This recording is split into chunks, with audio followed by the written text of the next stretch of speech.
The ice in my glass fractured with a sharp, resonant crack, loud enough to cut through the heavy silence of the study. I didn't look down at the amber liquid, nor did I take a sip.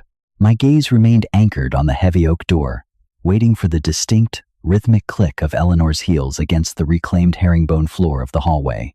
The air in the room was overly conditioned, thick, with the sharp scent of ozone from the air purifier and the faint, lingering aroma of leather polish. Outside the floor-to-ceiling windows of our Tribeca penthouse, a bruised violet storm was swallowing the Manhattan skyline, lightning veins pulsing silently behind the dense cloud cover. The manila folder sat on the center of my mahogany desk, exactly aligned with the edges of my leather blotter. Inside were the forged documents Marcus had prepared for me: bank statements bleeding red, foreclosure notices, SEC investigation briefs, asset freeze mandates. They were immaculate fakes. Marcus had charged me a small fortune to draft them, his moral compass easily bypassed by a wire transfer to his Cayman account. He had called me insane. Perhaps I was. But a man does not build a multi-billion-dollar hedge fund from the dirt of a South Boston trailer park by trusting the smiles of the people who eat his caviar. The doorknob turned, smooth, brass, soundless. Eleanor stepped into the study. The ambient light from the storm cast long, shifting shadows across the sharp planes of her face. She was wearing a silk slip dress, the color of crushed pearls, clinging to her slender frame like a second skin. The faint scent of her perfume sandalwood and white iris drifted across the room, mingling with the bitter smell of my scotch. She paused near the edge of the Persian rug, her eyes dropping to the manila folder, then lifting to my face. She didn't speak immediately. Eleanor never did. She was a creature of calculated pauses, a woman who treated every conversation like an auction for a priceless artifact. "You missed the gala," she said. Her voice was perfectly modulated, a low, smooth cadence that betrayed absolutely nothing. The muscles at the base of her throat tightened, just a fraction of a millimeter. "I couldn't make it," I replied, the gravel in my voice entirely authentic. The exhaustion was real, even if the ruin was not. I leaned forward, letting the heavy crystal glass rest on the desk. "Close the door, Elle." Her fingers lingered on the brass handle for a second longer than necessary before she pushed it shut. The heavy click of the latch echoed like a gavel strike. She walked toward me, the silk whispering against her thighs. She stopped exactly 3 feet from the desk, her posture impeccable. She had the kind of posture taught in Swiss boarding schools, the kind of spine that refused to bend even when the world was burning. "Marcus called me on my way home," she said, her eyes flicking to the folder again, a microscopic twitch in her lower eyelid. "He asked if I was with you." He sounded strained. "Marcus is a coward," I said slowly, letting the words drag against the silence. I slid the manila folder across the smooth wood. It stopped exactly at the edge, inches from her manicured fingertips. "Open it." I watched her chest rise and fall. A deep, controlled breath. She didn't lunge for the papers. She reached out, her movements deliberate, tracing the edge of the cardboard before flipping it open. I leaned back in my leather chair, the leather groaning slightly under my weight. My heart hammered against my ribs, a dark, heavy rhythm. This was the crucible.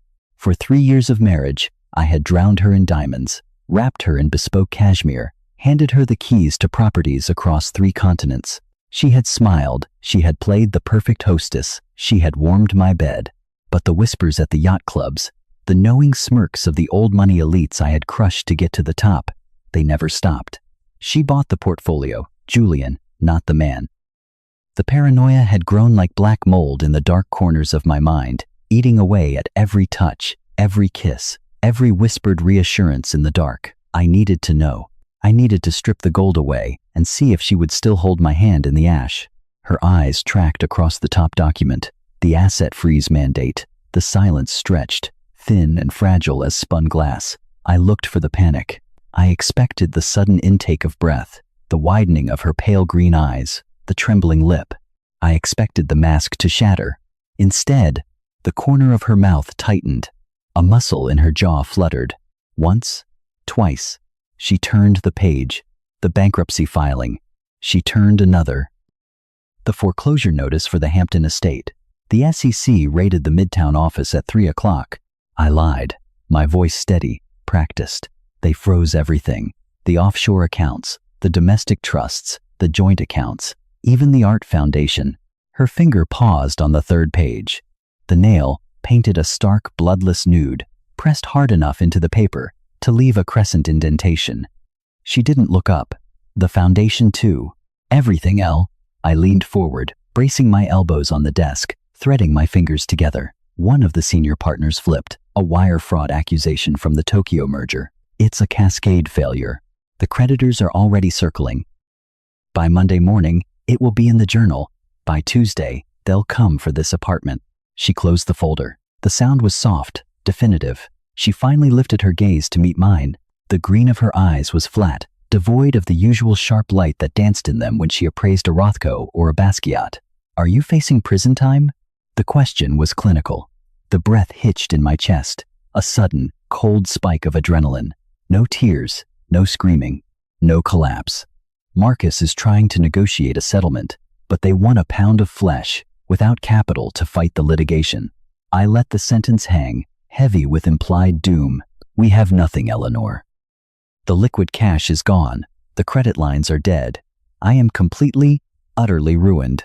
I waited for the recoil, the physical step back, the realization that her gilded cage had evaporated.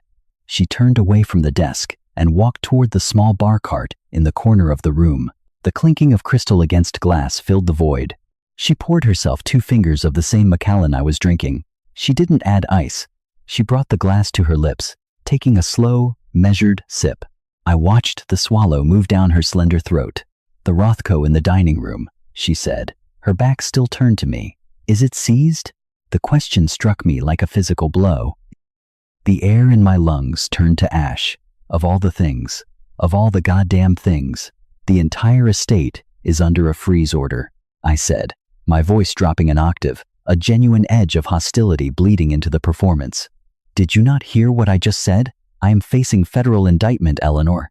She turned around, leaning her hips against the mahogany bar cart. She held the glass with both hands, cradling it against her stomach. I heard you, Julian.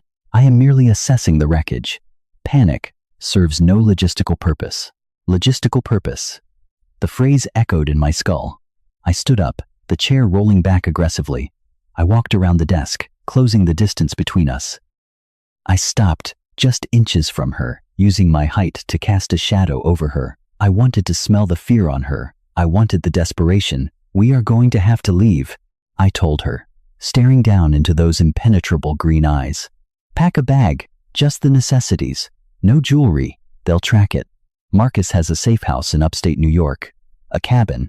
It's off the grid. We leave tonight. Her eyes flicked down to my hands, which were clenched into tight fists at my sides, then back up to my face. The pulse at the base of her neck was beating, steady and even. Too even. A cabin, she repeated, the word tasting strange in her elegant accent. Yes, no staff, no drivers. Just us. I reached out, my fingers brushing a stray lock of dark hair behind her ear. Her skin was ice cold. Can you do that, Elle? Can you walk away from all of this? For me? For a fraction of a second, a shadow passed over her face. It wasn't fear. It looked dangerously like calculation. The corners of her lips twitched upward, a smile so faint it might have been a trick of the stormlight. I took vows, Julian, she whispered, her breath warm against my jaw. For richer or poorer, isn't that how the archaic phrasing goes? She set the half-empty glass on the bar cart. The crystal made a dull thud. I will go pack a bag, she said smoothly. Just the necessities. She slipped past me, the silk of her dress brushing my knuckles. I stood frozen by the bar cart, the scent of sandalwood suffocating me. I listened to her footsteps retreat down the hallway, heading toward the master suite. I should have felt triumphant. The test had begun, and she hadn't run for the door. She hadn't called her divorce attorney. She was packing a bag for a miserable cabin in the woods. I had won. I had proven the whispers wrong. But as I reached for her discarded glass, lifting it to my nose to catch the faint stain of her lipstick on the rim, a cold, crawling sensation began at the base of my spine. I had been staring at her face, dissecting every micro-expression. I saw the lack of panic. I saw the cold calculation. But what I hadn't seen, what was glaringly, terrifyingly absent from the moment I handed her the documents of our mutual destruction, was surprise. She hadn't been surprised at all. Outside, the storm finally broke, rain lashing violently against the impenetrable glass. The storm battered the floor-to-ceiling windows with the ferocity of a mob demanding blood. I stood by the bar cart, long after the sound of Eleanor's footsteps had been swallowed by the cavernous silence of the penthouse. The crystal glass in my hand was slick with condensation. I lifted it to the ambient light, the amber liquid inside, catching the flashes of lightning that ripped across the Manhattan skyline. She wasn't surprised. The realization was a slow-acting venom, seeping into my bloodstream, numbing the tips of my fingers, and pooling like lead in my stomach. A woman told that her billionaire husband has just been annihilated by the federal government should drop a glass. She should scream. She should weep for the loss of her black cards, her private jets, the sheer, intoxicating insulation that my money provided against the ugly realities of the world. Eleanor had merely assessed the wreckage. She had asked about a painting. I set the glass down. The sharp clink was swallowed by a crack of thunder that seemed to rattle the very foundation of the building. I reached into the inner breast pocket of my suit jacket and pulled out the burner phone. It was a cheap, plastic piece of garbage, entirely untraceable.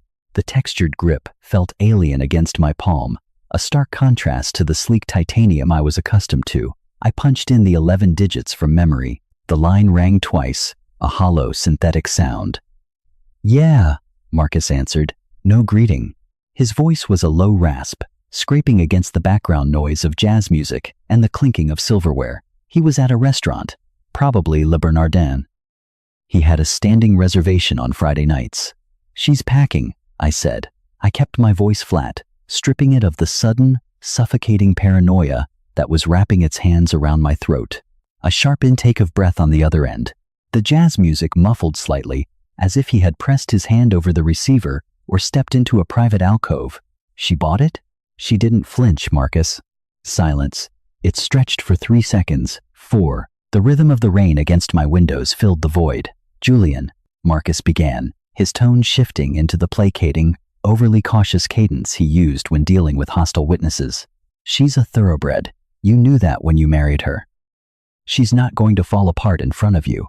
It's a defense mechanism." "I know what a defense mechanism looks like," I countered, moving away from the bar cart. The leather soles of my Oxfords sank into the thick wool of the rug. "I know how she breathes when she's caught off guard. Her pupil dilation, the micro-tension in her jaw." There was nothing, Marcus. It was as if I handed her a grocery list. "You're overthinking it. The stress of this exercise is getting to you. You're looking for ghosts." The jazz music swelled slightly in the background of his call, accompanied by a sudden, sharp bark of laughter from a woman. It wasn't just ambient noise. He wasn't alone. "Who are you with?" I asked, the question slipping out before I could censor it. "What? Nobody. Just a client dinner," Marcus replied, a fraction of a second too late. The hesitation was microscopic, but I had spent 15 years dissecting the hesitations of men across negotiation tables. "Listen, Julian, get her to the cabin. Cut off her access to the outside world. Let the isolation do the work. By day 3, the reality of sleeping on a lumpy mattress and eating canned soup will crack the ice. If she stays, you have your answer. And if she doesn't, then we initiate the extraction protocol. I dissolve the fake paper trail. You miraculously secure a private equity bailout, and you hand her divorce papers, along with an ironclad NDA. I closed my eyes, pressing my thumb and forefinger against the bridge of my nose. A dull ache was beginning to pulse behind my eyes. "The documents," I said, changing the trajectory. "The asset freeze mandate. Who else had eyes on it?" "Nobody. I drafted it myself on an offline terminal, printed it, sealed it, handed it to you." His voice grew tighter, a defensive edge creeping in. "Why?" "Just checking the perimeter," I muttered. "I'll call you from the road." I ended the call before he could respond. The screen went black. I stared at the cheap plastic device in my hand. Marcus was hiding something.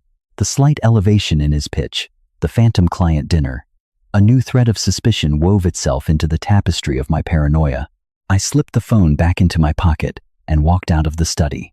The hallway was a long, shadow-drenched corridor, lined with muted lighting that illuminated the curated artwork. A genuine Pollock, a sketch by Sheila. Millions of dollars hanging on the walls. Silent witnesses to the rotting core of my marriage. I stopped outside the heavy double doors of the master suite. They were slightly ajar, a sliver of warm golden light spilling onto the hardwood floor. The scent of her sandalwood perfume was stronger here, mixed with the sharp, crisp smell of fresh rain blowing in from an open terrace door somewhere inside. I pushed the door open without a sound. The bedroom was immense, a landscape of silk, cashmere, and brushed steel. Eleanor was standing in the center of the custom walk-in closet, illuminated by the recessed gallery lighting. She had changed. The pearl slip dress was gone, replaced by a pair of dark, tailored slacks and a black cashmere turtleneck. It was practical. It was entirely uncharacteristic for a woman who considered a trip to the Hamptons an excuse to debut a new Chanel collection. A dark, green Barber duffel bag rested on the velvet ottoman in the center of the closet. I leaned against the doorframe, crossing my arms over my chest, letting the shadows of the bedroom conceal me. I watched her pack. If a person believes they are fleeing federal indictment and total financial ruin, their packing process becomes a psychological autopsy. They pack the things that hold emotional weight, a photograph, a grandmother's necklace. They pack erratically, grabbing cashmere sweaters and throwing them over silk blouses, their minds fractured by panic. Eleanor moved with the precision of a surgeon. She folded a pair of heavy wool socks. She placed them perfectly into the corner of the bag. Next went a plain, unbranded toiletry kit. Then, 2 heavy knit sweaters. No jewelry box, no designer handbags shoved into the side compartments. She walked over to the built-in safe hidden behind a panel of mahogany. She punched in the code. The electronic lock chimed softly. She reached inside and pulled out a thick, leather-bound folio. It wasn't her passport. I had secured both our passports in my office safe to ensure she couldn't fly to Paris the moment the ship went down.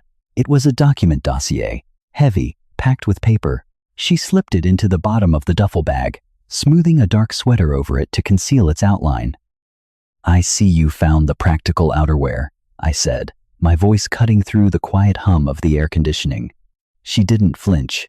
She didn't drop the sweater. She merely finished smoothing the wool before turning around. Her eyes locked onto mine, the green irises catching the artificial light of the closet. "If we are going to a cabin in the woods to evade the SEC, I assumed my Manolo Blahniks would be a liability," she replied. Her tone perfectly level. She walked toward the ottoman and pulled the heavy brass zipper of the duffel shut. The sound was abrasive. "Are you ready?" "Almost." I pushed off the doorframe and walked slowly into the closet, entering her space. The temperature between us seemed to drop by 10 degrees. "You didn't pack much. You said necessities." She picked up a dark wool overcoat from a hanger. "I assume we won't be attending any galas upstate." "No," I agreed, my eyes dropping to the closed duffel bag. "Just us, the woods, and a whole lot of time to think." I reached out, taking the overcoat from her hands. I held it open for her, a gentlemanly gesture that felt like wrapping a shroud around a corpse. She turned her back to me, slipping her arms into the silk-lined sleeves. As the collar settled against her neck, the scent hit me. It was faint, masked heavily by her sandalwood and iris, but beneath it, clinging to the heavy wool fibers of the collar, was a distinct, sharp note of amber, cardamom, and vetiver. Tom Ford Oud Wood. My lungs seized. The air trapped in my throat burned like battery acid. I wore Creed Aventus, exclusively. For 10 years, Marcus Thorne wore Tom Ford Oud Wood. I kept my hands resting on her shoulders for a fraction of a second longer than normal. I felt the delicate architecture of her collarbones beneath the cashmere and wool. My mind was racing, a violent, chaotic storm that mirrored the one raging outside the penthouse. "Julian?" she asked, her voice dropping a register, a subtle prompt for me to step back. "It's cold out," I managed to say, my voice sounding like it belonged to a stranger. Rough, hollow, I pulled my hands away, letting them fall to my sides, my fingers curling into tight fists. "We should take the service elevator. Avoid the lobby." "Very well." She picked up the duffel bag. She didn't struggle with the weight, which told me it was exactly as light as it looked, save for the hidden folio. We left the penthouse in silence. The descent in the steel box of the service elevator was agonizing. The hum of the cables, the sterile fluorescent lighting overhead, the digital display counting down the floors. 45, 40, 30. I stood slightly behind her, analyzing the back of her head, the perfect, sleek knot of her dark hair. Where had she been this afternoon? She had said, the Guggenheim, a private viewing of a new contemporary exhibit. Why did her coat smell like my lawyer's bespoke cologne? The elevator chimed, a cheerful, artificial sound that mocked the heavy dread settling in my gut. The doors slid open to the subterranean parking garage. The air down here was thick with the smell of gasoline, damp concrete, and the ozone of high-voltage chargers. We walked toward my armored Mercedes G-Wagon. It was a beast of a machine, matte black, designed to survive a war zone. Tonight, it felt like a hearse. I hit the unlock button on the fob. The heavy locks disengaged with a loud, mechanical clack. I opened the rear hatch and took her duffel bag. As I hoisted it up, the weight shifted.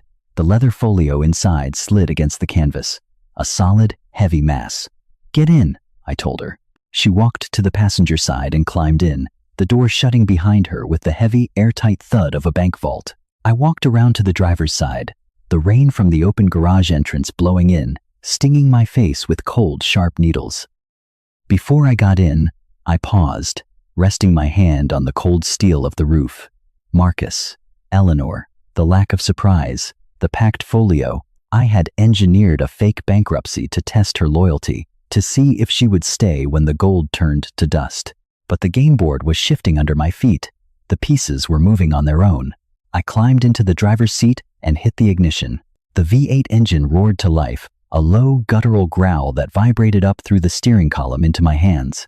Eleanor sat perfectly still in the passenger seat, staring straight ahead at the concrete wall of the garage. The dashboard lights cast a pale, icy blue glow across her profile. "It's a 3-hour drive," I said, throwing the heavy shifter into drive. "You can sleep if you want." "I don't think I could," she murmured. Her fingers were resting lightly on her lap, perfectly still. "My mind is racing." "Is it?"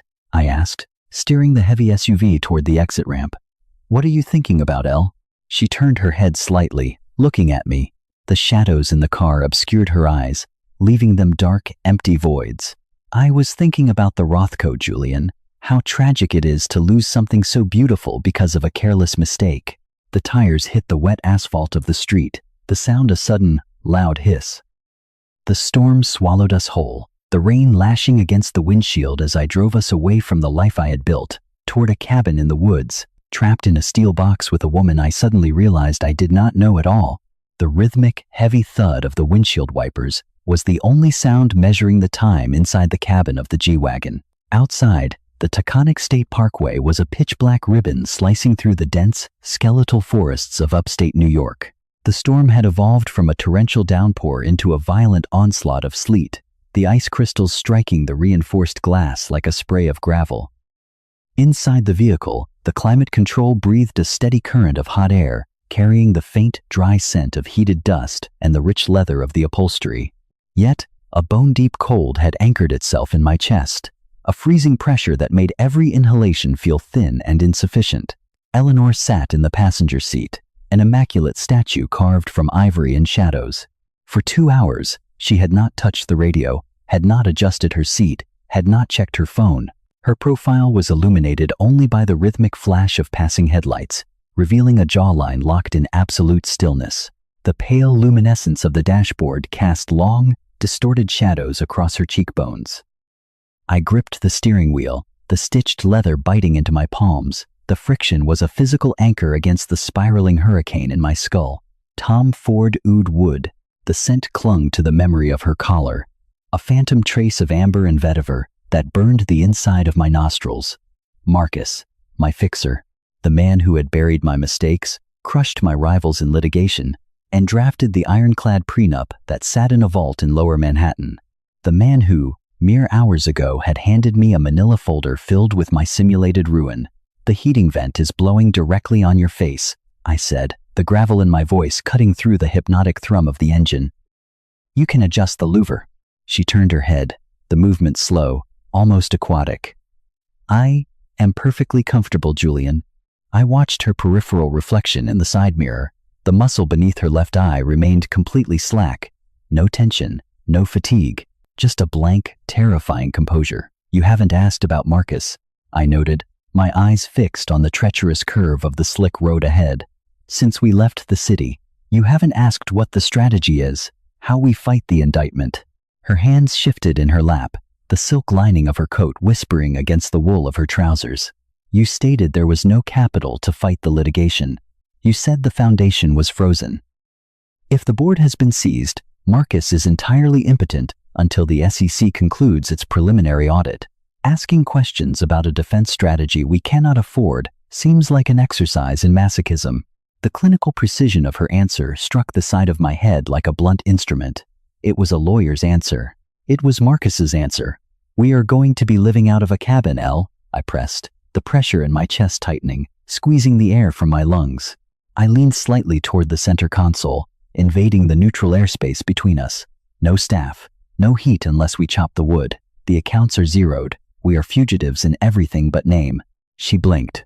Once, slow and deliberate, I spent my childhood summers in a drafty estate in Sussex that lacked central heating until I was 12. I am familiar with the mechanics of a fireplace. She turned her gaze back to the sleet-battered windshield. As for the money is just a current. It flows in, it flows out. The container simply needs to wait for the tide to turn. The container. I swallowed hard, the muscles in my throat clicking. The copper taste of old adrenaline flooded my mouth. She was talking about my empire, as if it were a temporary inconvenience. The GPS navigation screen flickered, casting a sudden glare against the cabin glass before displaying the final turn. Arrival in 2.4 miles, unnamed road. We turned off the paved highway onto a steep, rutted gravel path that cut aggressively upward into the Catskill Mountains.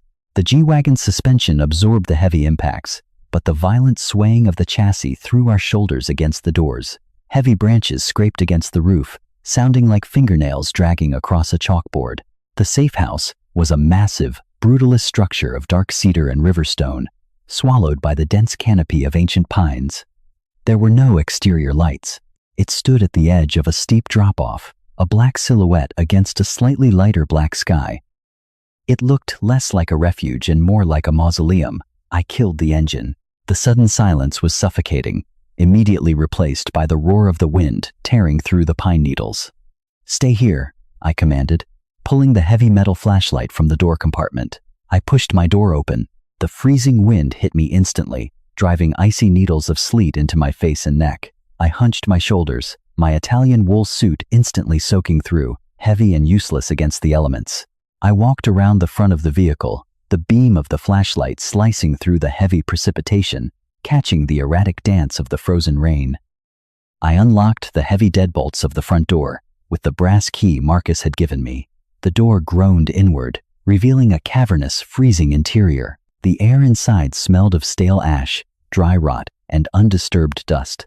It was at least 10 degrees colder inside than it was in the storm. I flipped the heavy industrial breaker on the wall. A harsh, buzzing hum vibrated through the floorboards, and a few bare bulbs flickered to life, casting harsh, jaundiced pools of light across the dust sheet-covered furniture. I walked back to the car. Eleanor was already standing by the passenger door, her dark wool coat pulled tight against her throat, the green Barber duffel bag hanging effortlessly from her shoulder. The sleet was matting her dark hair to her cheeks, but she didn't shiver. She simply stared at the gaping maw of the cabin door. We stepped inside. I slammed the heavy oak door shut, the impact shaking the frame. The silence of the isolated woods rushed in, thick and heavy. "The generator has a half-tank," I said, my breath pluming in the freezing air of the living room. "It will keep the lights on and the water pump running, but the radiators will take hours to bleed the cold out. There's a bedroom down the hall." She didn't look at the sheets covering the furniture or the massive stone fireplace filled with dead gray ashes. She looked directly down the dark hallway. "I require a hot shower," she said, her voice echoing slightly off the high, exposed beams. "The dampness is settling into my joints. The water might be brown for the first few minutes," I warned, watching the steady, unbroken rhythm of her breathing. She walked past me without another word, the rubber soles of her boots silent against the scuffed hardwood. I watched her silhouette disappear into the gloom of the hallway. A moment later, the heavy thud of a solid core door closing reverberated through the cabin, followed by the metallic screech of old plumbing pipes expanding and the rush of water. I stood perfectly still in the center of the living room. My heart was slamming against my ribs, a frantic, trapped bird. The game had fundamentally changed. My grand experiment, the fake bankruptcy to test a wife I suspected of greed, felt entirely distant, replaced by a cold, predatory instinct that screamed of imminent danger. I moved. The heavy leather soles of my Oxfords made no sound as I stalked down the hallway. I stopped outside the bedroom door. The shower was running at full volume, a chaotic roar of water striking porcelain. The sliver of light beneath the door was steady. I placed my hand on the brass knob. It was ice cold. I turned it slowly, a millimeter at a time, keeping the internal mechanism from clicking. I pushed the door open. The bedroom was sparse. A heavy iron bed frame, a bare mattress, and a single wooden dresser. The green Barber duffel bag sat on the stripped mattress, entirely out of place in the grim surroundings. Through the adjoining bathroom door, steam was already rolling out in thick, white waves, carrying the sharp, chemical scent of institutional soap, mixed with the faint, persistent ghost of her sandalwood perfume. The frosted glass of the shower stall obscured her entirely, but the water drowned out any noise I made. I stepped up to the mattress. My hands were shaking, a fine, high-frequency tremor that started in my wrists and radiated up to my shoulders. I grabbed the heavy brass zipper of the duffel bag. I pulled it back. The heavy knit sweaters, the plain toiletry kit, the wool socks. I dug my hands past the fabric, my knuckles scraping against the rough canvas interior. My fingertips brushed against the cold, smooth surface of the leather-bound folio at the bottom. I pulled it out. It was heavy, much heavier than a standard dossier. The leather was premium, hand-stitched.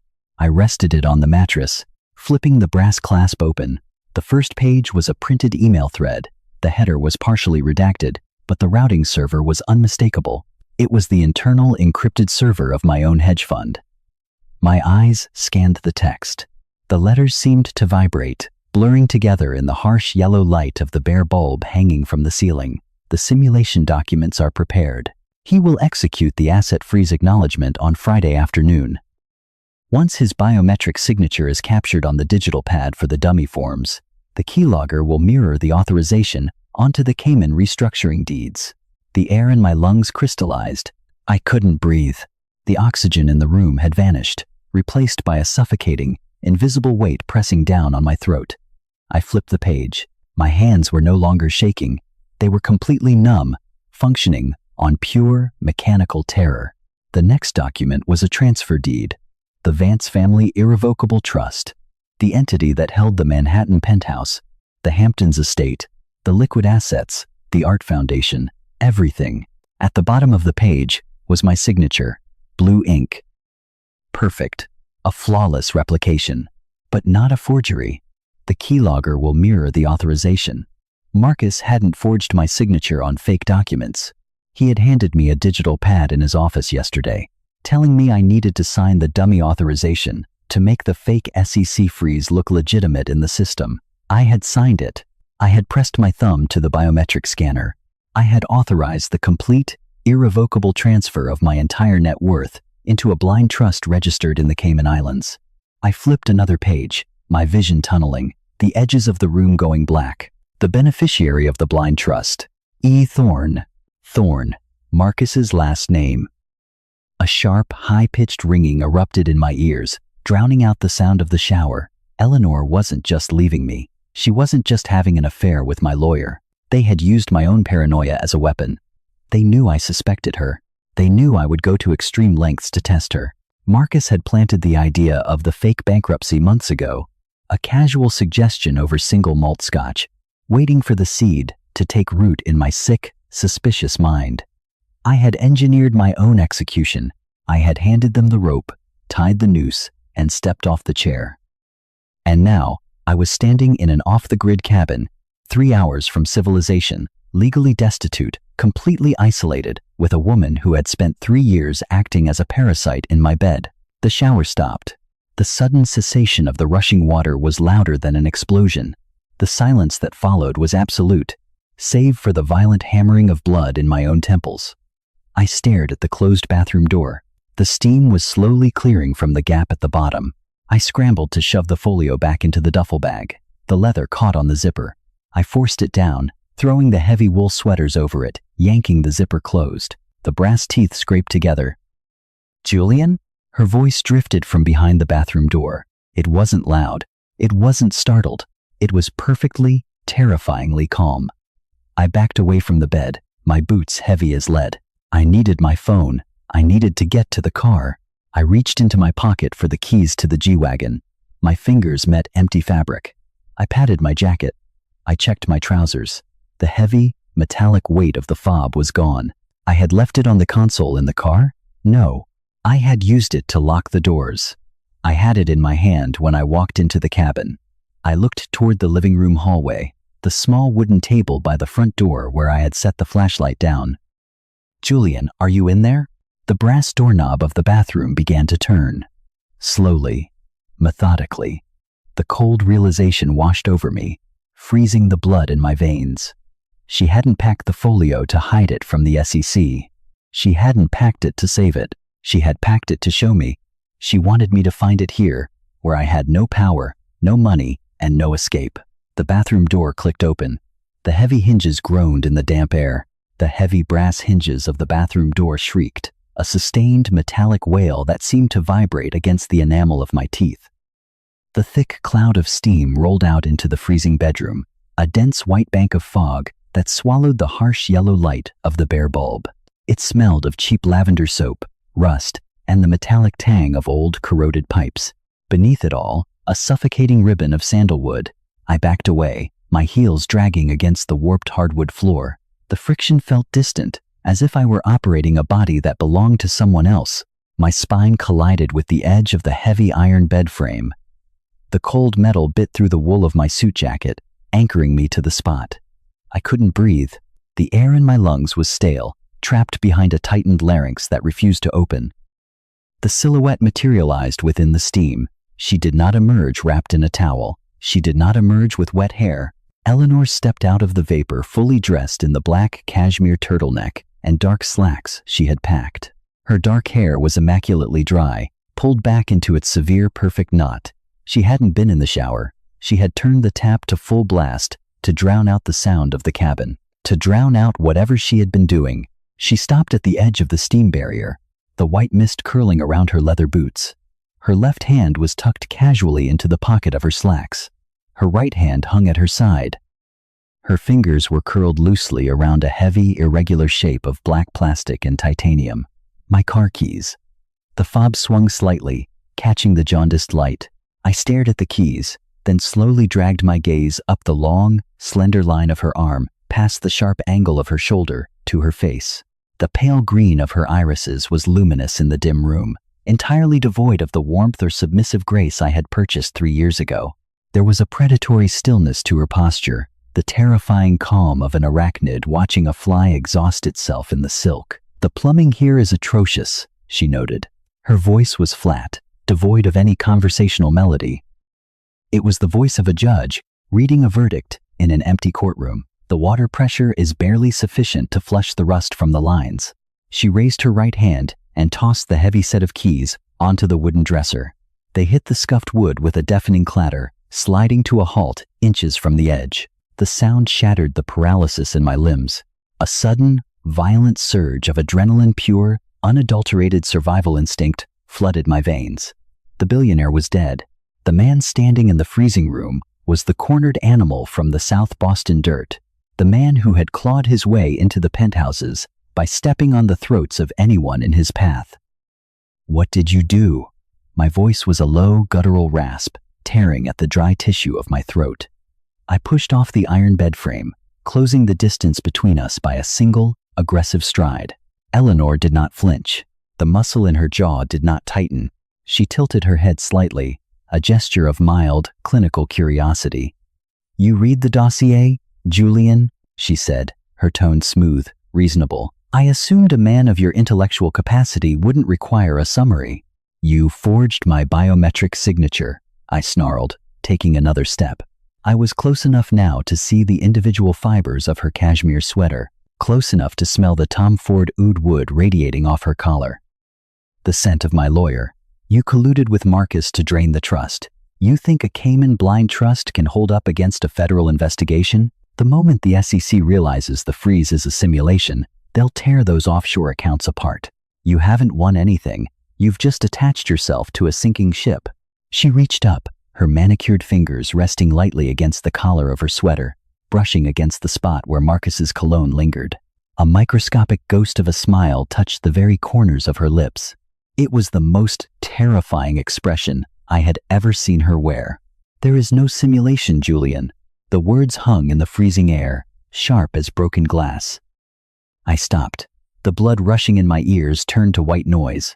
"What?" "Marcus didn't draft fake documents for a simulated bankruptcy," she explained, her voice dropping to a low, hypnotic register, stepping slowly into my space. "You asked him to create a fiction, to test your paranoia, but why would we waste such a beautiful opportunity on a dress rehearsal?" She walked past me, deliberately turning her back, moving toward the dresser where she had tossed the keys. Her movements were utterly devoid of fear. I could have reached out and snapped her neck. My hands twitched with the kinetic urge to do it. But I was frozen, trapped in the gravitational pull of the horror unfolding in my own mind. "The SEC raid on your Midtown office," she continued, tracing the edge of the wooden dresser with her index finger. "It wasn't a fabrication typed up on an offline terminal. It happened at 3 o'clock this afternoon, exactly as you told me. The asset freeze mandate is real. The wire fraud accusations from the Tokyo merger are entirely legitimate. Or, at least, the evidence provided to the Justice Department was compelling enough to secure a federal warrant." Evidence. My jaw moved, but the word barely formed. The room began to list slightly to the left. The jaundiced light seemed to dim, pulling the shadows tighter around us.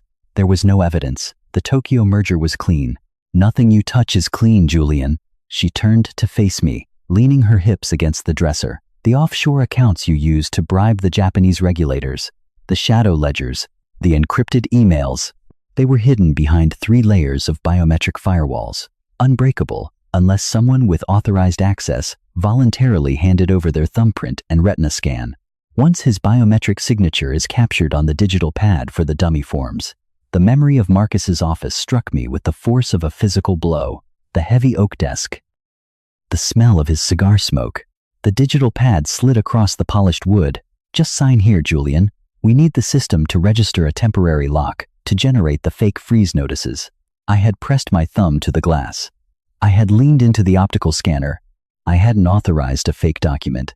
I had authorized the decryption of my own encrypted vault. I had handed them the keys to my own execution. "Marcus tipped them off," I whispered, the realization pulling the oxygen from the room. "He handed the SEC the shadow ledgers." "Marcus is a pragmatist," Eleanor said softly. "He recognized that your hubris was becoming a liability. You were too paranoid, too volatile." When I presented him with an alternative, a very lucrative alternative, his loyalty shifted with remarkable efficiency. "You paid my own fixer to destroy me." I let out a harsh, jagged breath that sounded like a dry cough. "You drained the Vance Trust into a Cayman account under your name, and you burned the rest to the ground." "E. Thorne," she corrected, her green eyes locking onto mine with a sudden, piercing intensity. The ambient temperature in the room seemed to drop another 10 degrees. "The beneficiary of the blind trust." "Eleanor," I spat the name like a curse. "You think changing your last name on a Cayman registry hides you? I'll tear you apart in federal court. I'll tell them everything. I'll drag you into the cell next to mine." She didn't move. She just stared at me. The silence stretched, heavy and suffocating, broken only by the violent rattling of the windows as a gust of wind slammed against the cabin. "Look at me, Julian," she commanded, the smooth, aristocratic veneer cracking just a fraction, revealing something dark, old, and immensely bitter underneath. "Look closely." I stared at her face, the high cheekbones, the pale, flawless skin, the striking green eyes that I had admired in hundreds of society photographs. "I bought you from a gallery in Chelsea," I sneered, trying to inject venom into my voice to mask the violent trembling in my knees. "You were a mid-level curator with a trust fund and a taste for expensive champagne." "The trust fund was a fabrication," she replied, her voice dropping to a harsh, gritty whisper that sounded entirely foreign. The elegant, mid-Atlantic accent vanished, replaced by the flat, hard vowels of the New England working class. "The gallery job was bought with a fake resume. The name Eleanor is a fiction." My breath hitched. The muscles in my neck seized. She stepped away from the dresser, walking slowly toward me until the tips of her boots touched the toes of my Oxfords. I had to look down at her. She tilted her chin up, exposing the long, pale column of her throat. E. Thorne, she repeated, the syllables carrying a heavy, metallic weight. Elizabeth Thorne. The name hit the frozen air and shattered. The floorboards beneath my feet vanished. The cabin, the storm, the jaundiced light, it all ripped away, replaced by the suffocating smell of stale beer, rotting drywall, and the copper tang of blood. South Boston. 1999. A cramped, suffocating living room in a dilapidated row house. The oppressive heat of a July afternoon. The sound of a ceiling fan clicking irregularly overhead. And a man with graying hair and hollow eyes, hanging from the exposed crossbeam by a braided extension cord. His shoes scuffing the worn linoleum. Arthur Thorne, my first partner, the man who had fronted the seed money for my very first illegal high-frequency trading algorithm, the man I had meticulously, ruthlessly gutted when the SEC came sniffing around the first time. I had forged his signature on the liability waivers. I had transferred the toxic assets into his name. I had left him holding the bag for $10 million in stolen pension funds. He hadn't gone to prison. He had tied a knot in his living room. I had gone to the house that afternoon, not to save him, to retrieve the master ledger he kept in a floor safe beneath his desk before the police arrived. I had stepped over his twitching legs. I had opened the safe. I had taken the ledger, and as I stood up, turning to leave, I had seen her, a teenager, 14, maybe 15, standing in the doorway of the kitchen, wearing a faded, oversized t-shirt. She hadn't screamed. She hadn't cried. She had just stared at me with pale, piercing green eyes that memorized every contour of my face as I walked past the swinging corpse of her father, carrying the foundation of my empire in a leather satchel. I stumbled back, my calves hitting the iron bed frame. I collapsed onto the edge of the mattress, the springs groaning in protest. My hands grasped the heavy wool of my trousers, digging my fingernails into my own thighs to anchor myself to reality. I looked up at the woman standing over me. The bespoke cashmere, the immaculately styled hair, the calculated, aristocratic grace, it was all a mask. A 10-year performance built over the bones of a traumatized working-class ghost. Elizabeth. I choked out, the name tearing my throat. It took me 7 years to rebuild my identity, she said, her voice devoid of any emotion. A sterile recounting of a long, agonizing crusade. It took another 3 to infiltrate the social circles you frequented. I studied the women you discarded. I learned what you desired, what you feared, what you found irresistible. I became the perfect, empty vessel for you to project your ego into. You married me. The horror was a physical weight, pressing against my sternum. For 3 years, every night, I endured it. She cut me off, her upper lip curling into a microscopic sneer of absolute disgust. I lay in your beds.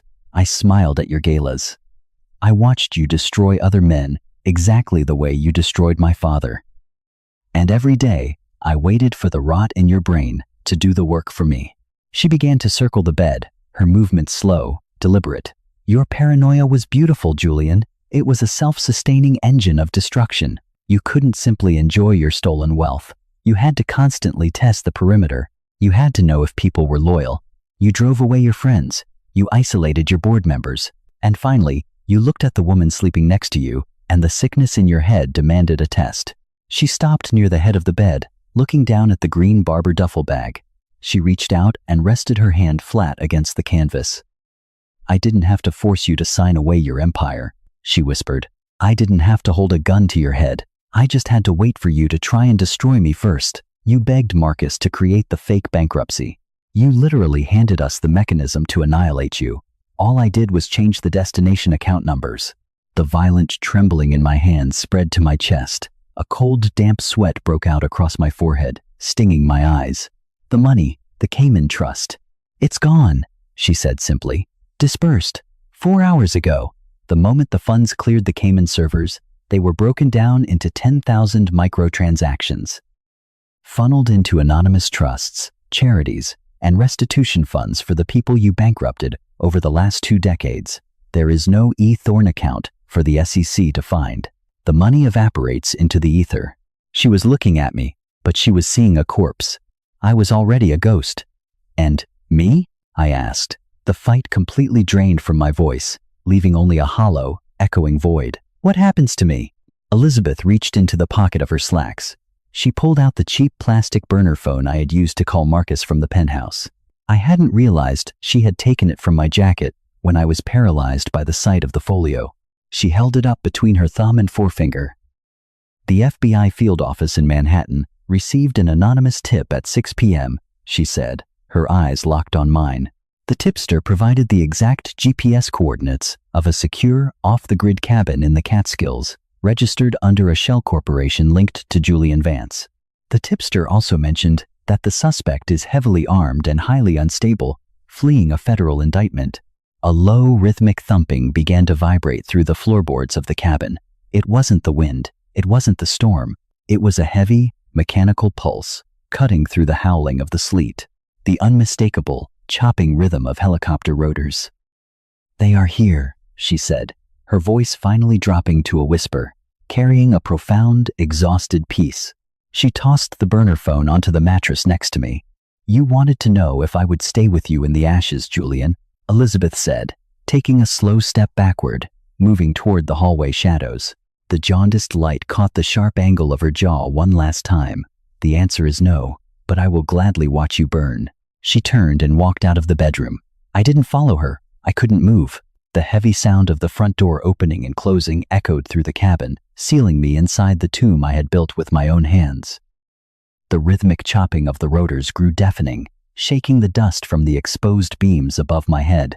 Through the frosted glass of the bathroom window, the blinding, strobing flash of red and blue tactical lights pierced the freezing darkness, bleeding across the tiles, coming closer and closer and closer.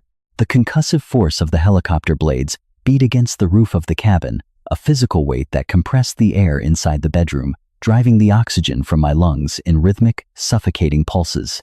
The jaundiced light from the bare bulb above me swung violently, casting long, erratic shadows that stretched and snapped against the peeling wallpaper.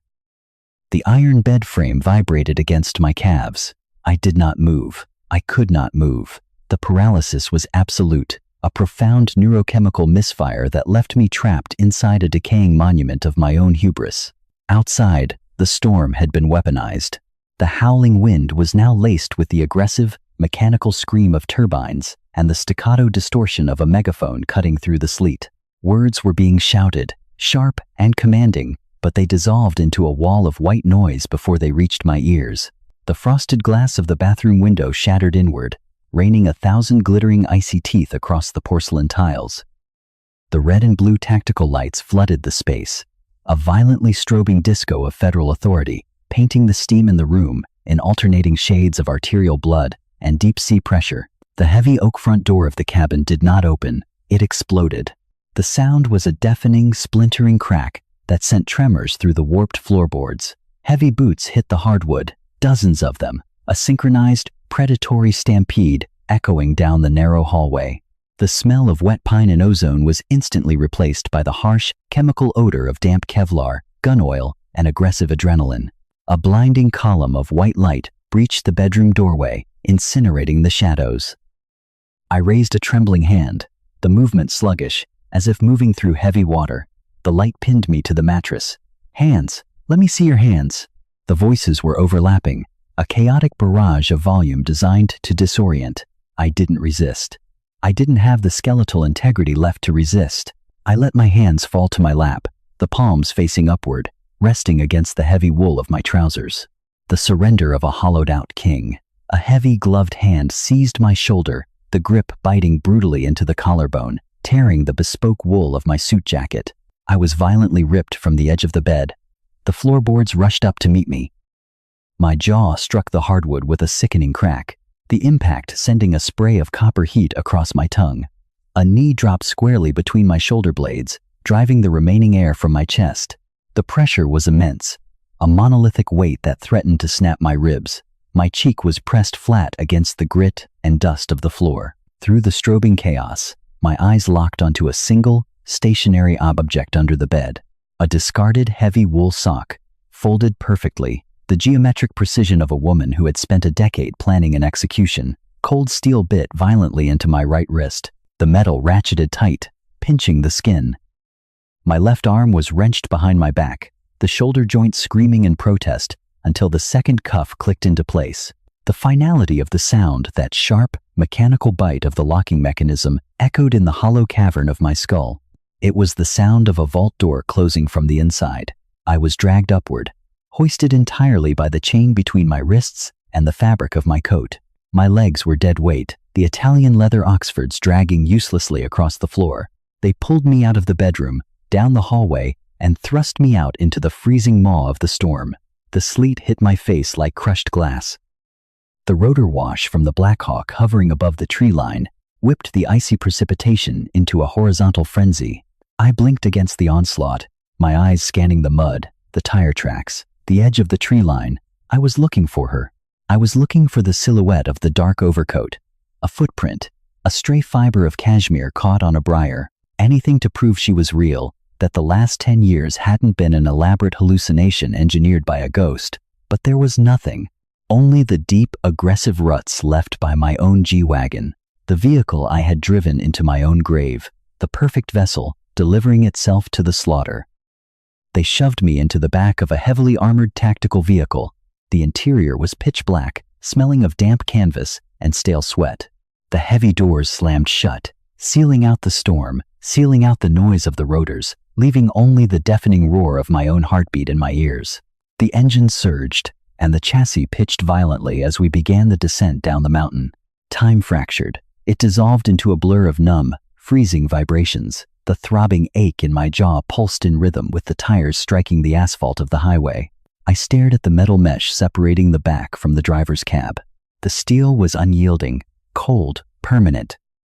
The transition from the wild, freezing chaos of the Catskills to the hyper-sterile geometry of the Federal Holding Facility in Lower Manhattan was a blur of fluorescent lights, concrete corridors, and the metallic clang of heavy doors. The air in the interrogation room was artificially chilled, dry, and tasted faintly of bleach and cheap floor wax. I sat in a molded plastic chair bolted to the floor. The cuffs had been removed, leaving deep purple crescents pressed into the skin of my wrists. I didn't rub them. I rested my hands flat on the scratched, stainless steel surface of the table. The metal was freezing, leaching the last remnants of body heat from my fingertips. The door opened. The hinges were silent. 2 men walked in. Their suits were off the rack, cheap poly blend that crinkled slightly as they moved. One smelled of stale diner coffee.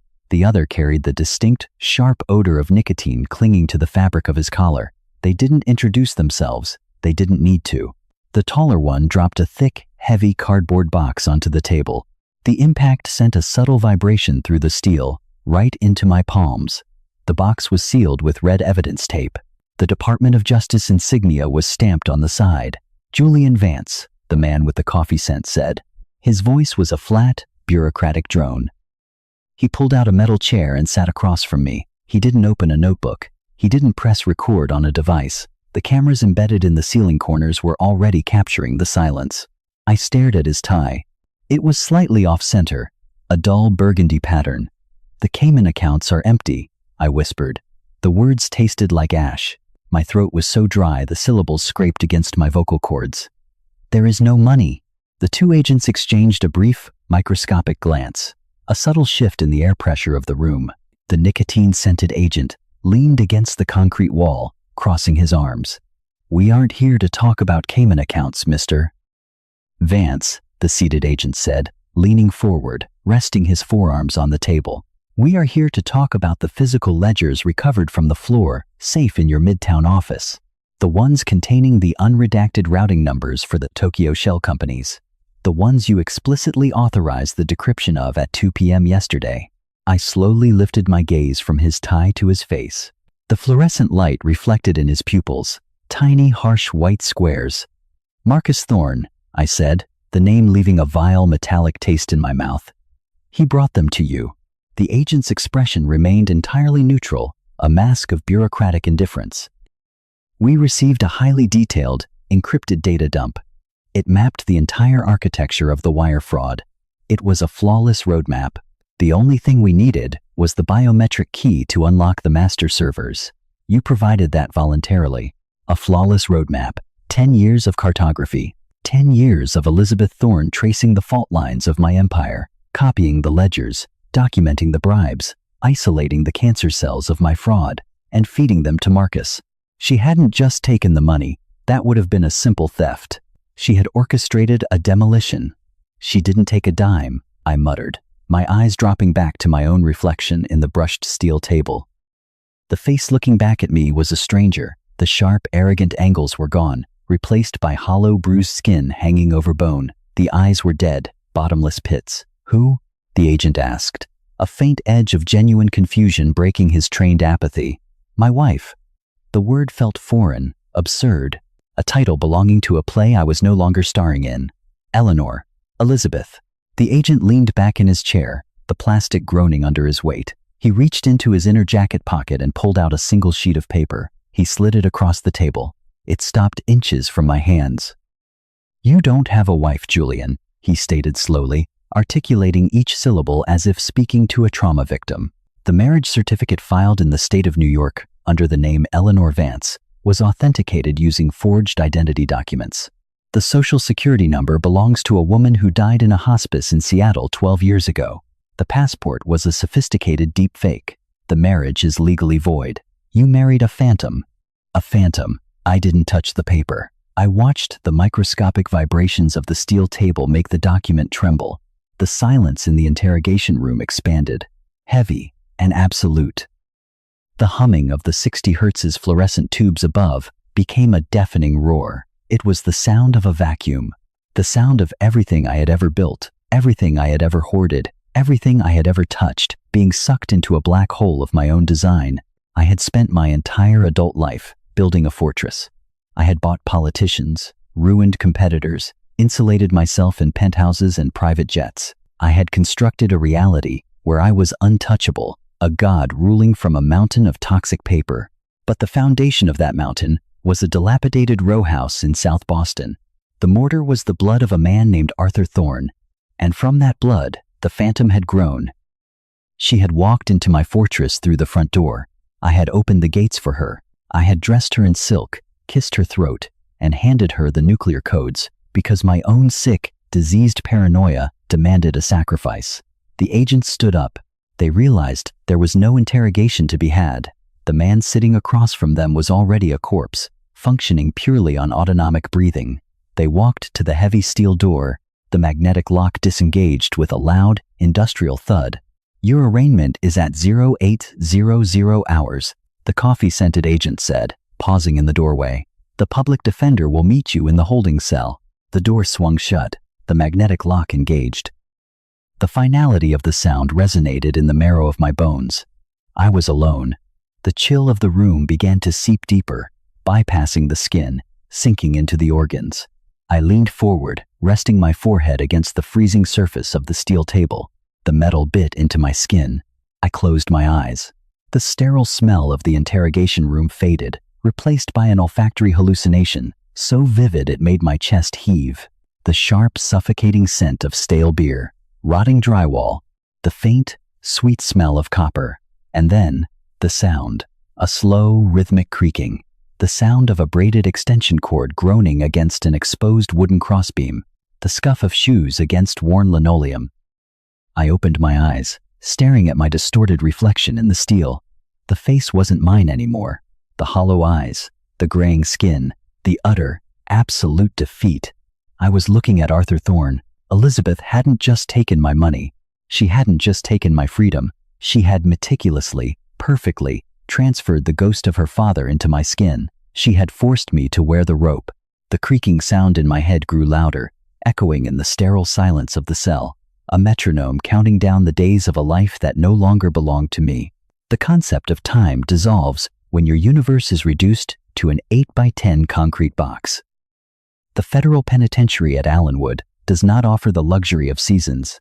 There is only the perpetual, humming winter of the HVAC system and the rigid, suffocating geometry of cinder blocks, painted a color that exists somewhere between spoiled milk and crushed aspirin.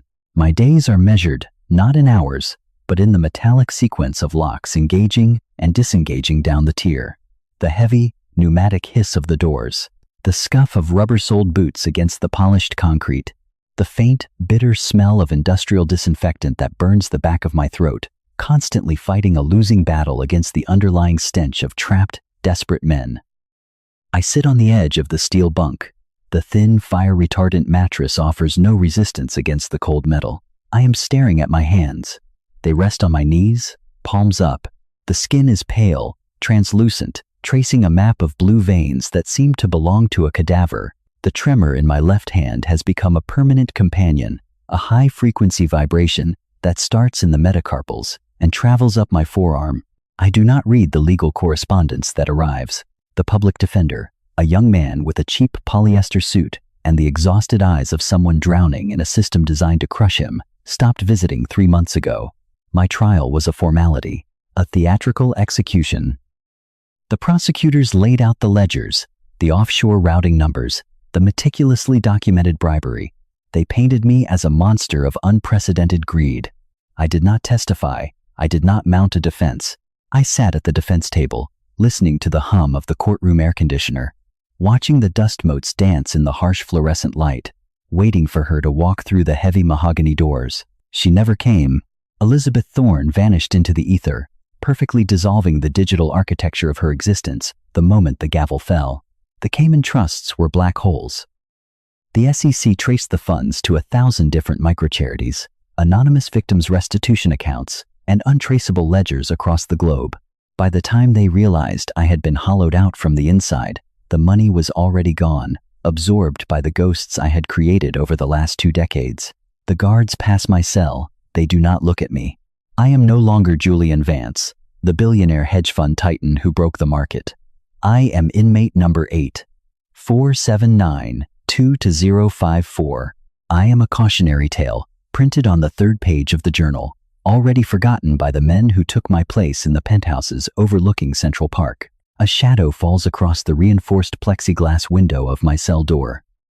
The mail cart rattles to a halt. A single, thin envelope is pushed through the narrow steel slot. It flutters to the floor, landing with a soft, dismissive scrape against the concrete. I do not move immediately. I watch it. A rectangular piece of bleached paper, stark against the gray floor. Slowly, the joints in my knees popping, I lower myself from the bunk. The cold concrete seeps through the thin cotton of my standard-issue socks. I crouch down, my fingers trembling as I reach for the envelope. There is no return address, no postmark. The front is blank, save for my inmate number, typed in a precise, utilitarian font. I run my thumb along the sealed flap. I don't tear it. I carefully pry the adhesive loose, the sound tearing through the silent cell like a dry cough. Inside, there is a single heavy piece of cardstock. It is the color of crushed pearls, the exact shade of the silk slip dress she wore the night I handed her the fake bankruptcy papers, the night I signed my own death warrant. I pull the card out. My breath hitches, catching painfully in my chest. There are no words written on it, not a single letter. But as I hold the card up to the dim light filtering through the grated window, the warmth of my fingers releases the volatile compounds trapped in the thick, expensive paper fibers. It hits me with the force of a physical blow. The sharp, complex notes of amber, cardamom, and vetiver, the heavy, masculine anchor of Tom Ford oud wood, and weaving through it, subtle but undeniable, the sweet, intoxicating ghost of sandalwood and white iris my lungs seize. The cell walls rush inward, compressing the air, crushing my ribs. The card slips from my fingers, fluttering back down to the concrete. I stumble backward, my spine colliding violently with the cinder block wall. I slide down the rough, painted surface until I am sitting on the floor, my knees pulled tightly to my chest. She is out there. Walking through galleries in Paris or London, breathing the free, cold air, insulated by the wealth I had slaughtered men to acquire, and she had sent this not to gloat, but to ensure that the grave I was buried in would never truly be silent. I press the heels of my hands against my eyes until bursts of static color explode in the darkness. But the scent remains. It clings to the recycled air of the penitentiary, thicker than the smell of rust and bleach. It coats the back of my throat. It lines my lungs. In the heavy, suffocating silence of the cell block, I begin to hear it again, the slow, rhythmic creaking of an extension cord stretching against an exposed wooden crossbeam. The scuff of dead weight against worn linoleum. The sound doesn't come from outside the cell, it is coming from inside my own head. And I know, with absolute, terrifying certainty, that it will never stop.